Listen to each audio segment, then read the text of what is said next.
Amelia Earhart, a name synonymous with aviation, adventure, and an enduring mystery. In the early 20th century, she captivated the world with her daring flights and fearless spirit. But in 1937, Amelia Earhart vanished, leaving behind one of the most baffling mysteries of the modern age. Where did she go? What happened to her plane? And why, after nearly a century, are we still searching for answers? In today's video, we dive deep into the mysterious disappearance of Amelia Earhart. Was it an accident, a conspiracy, or something else entirely? Let's begin by exploring the life of this remarkable woman. Born on July 24, 1897 in Atchison, Kansas, Amelia Earhart's passion for aviation began at a young age. From her first flight in 1920, when she flew in an airplane piloted by Frank Hawks, to becoming the first woman to fly solo across the Atlantic Ocean in 1932, Amelia's love for the skies was undeniable. She broke records, defied expectations, and became a symbol of independence and courage for women around the world.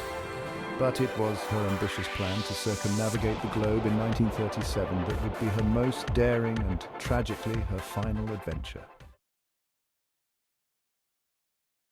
On July 2, 1937, Amelia Earhart and her navigator, Fred Noonan, took off from Lae, New Guinea, in their Lockheed Electra 10E. Their goal was to reach Howland Island, a tiny speck of land in the vast Pacific Ocean. The journey was to be the longest and most challenging leg of their trip, with over 2,500 miles of open ocean between them and their destination.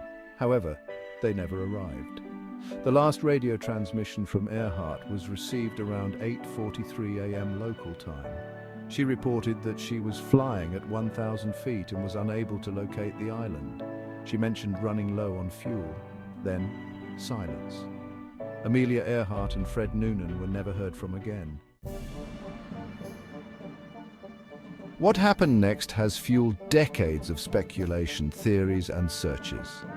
The US government launched an extensive search operation, but after 17 days it was called off and Amelia Earhart was officially declared lost at sea. However, for many, that explanation was far from satisfying. One of the most widely accepted theories is that Earhart's plane ran out of fuel and crashed into the Pacific Ocean. The area around Howland Island is remote and deep, making the wreckage difficult to find, even with modern technology. In recent years, numerous expeditions have searched the ocean floor for signs of the plane, but none have been successful. But what if the crash wasn't accidental? Another popular theory suggests that Earhart and Noonan might have landed on a different island, perhaps Nikumaroro, also known as Gardner Island. This island is located about 350 miles southeast of Howland.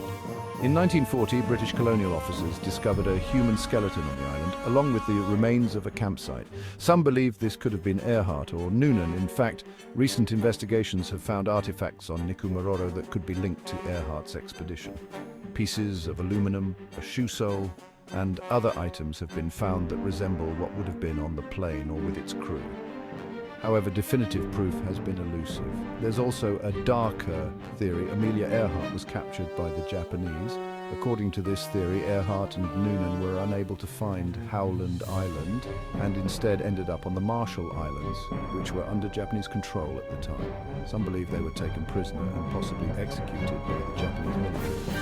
Supporting this theory are eyewitness accounts from islanders who claim to have seen a plane crash or heard stories of American prisoners. In fact, after World War II, US Marines reportedly discovered graves on Saipan, an island in the Northern Marianas, which they believed could have belonged to Earhart and Noonan.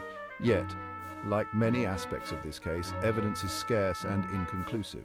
Beyond these theories, there are countless others, some involving secret spy missions, government cover-ups, and even the possibility that Earhart survived and lived under a different identity. The lack of concrete evidence has allowed speculation to thrive, and for every expedition that fails to find answers, the mystery only grows deeper. But why does Amelia Earhart's disappearance continue to captivate us? Perhaps it's because she embodied the spirit of adventure, pushing the boundaries of what was possible. Or maybe it's because her story ends with so many unanswered questions, leaving us to wonder what truly happened on that fateful day in 1937. In the years following her disappearance, Earhart's legacy has only grown. She has become a symbol of bravery, perseverance, and the desire to explore the unknown. Schools, airports, and monuments around the world bear her name. Her contributions to aviation, particularly for women, are undeniable. And despite the many theories and investigations, her disappearance remains one of the greatest unsolved mysteries of the 20th century. As we conclude our journey into the mystery of Amelia Earhart, one thing is clear. The search for answers continues.